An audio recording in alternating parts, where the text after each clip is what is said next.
মেঘ বলতে আপত্তি কি? বেশ, বলতে পারি। ছাদের ওপর মেঘ দাঁড়াতো ফুল পিসিমার বাড়ি। গ্রীষ্ম ছুটি চলছে তখন।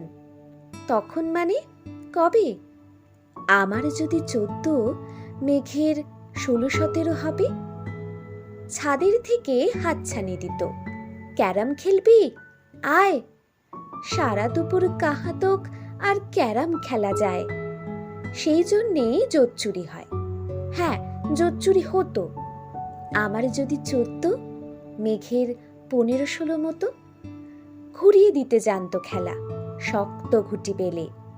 জায়গা মতো সরিয়ে নিত আঙুল দিয়ে ঠেলে। শুধু আঙুল, বোর্ডের উপর লম্বা ফ্রকের ঝুল। ঝপাং ফেলে ঘটিয়ে দিত ঘুটির দিক ভুল।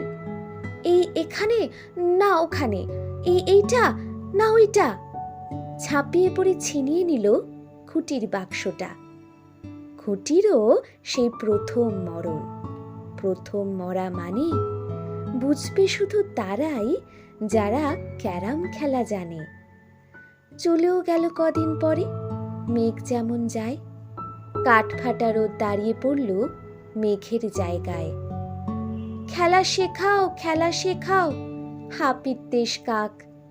কলসিতে ঠোঁট ডুবিয়েছিল, জল তো পুরে খাক। খা খাওয়া সেই কলসি আবার পরের বছর জলে ভরল কেমন তোমায়? ধ্যাত, সেসব কি কেউ বলে? আত্মীয় হয়, আত্মীয় হয়, আত্মীয় না ছাই? সত্যি করে বলো এবার, সব জানতে চাই। 2-1 ক্লাসের বয়স বেশি। গ্রীষ্ম ছুটি হলে ঘুরেও গেছে কয়েক বছর, এই জানে সকলে। আজকে দগ্ধ গ্রীষ্ম আমার, তোমায় বলতে পারি, মেঘ দেখতাম ছাদের ঘরে ফুল পিসিমার বাড়ি।